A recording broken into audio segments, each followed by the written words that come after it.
Particularly after pandemic, the real estate has become a first time in life as a social security.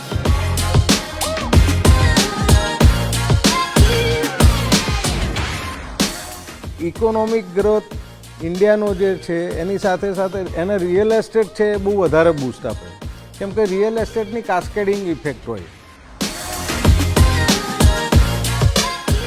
પણ Ahmedabad as a package તમે affordability જુઓ, તમે લિવેબિલિટી જુઓ, education system જુઓ કે infrastructure જુઓ, તો I think it is one of the best real estate or city in the country.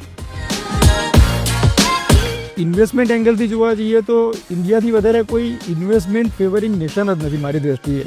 આ બધી વસ્તુ આજુબાજુ જે કંઈ ડેવલપ થઈ રહી છે એ તો બરાબર છે, પણ સાથે સાથે અમદાવાદનું પોતાનું ઇન્ફ્રાસ્ટ્રક્ચર જે હવે ધીમે ધીમે આ લોકોએ ફોકસ કરવાનું ચાલુ કર્યું છે, પણ હજી પણ મને એવું લાગે છે કે એમાં ઘણો બધો સ્કોપ છે કે બહુ જ સારી રીતના એ લોકોએ કરવું પડશે જ.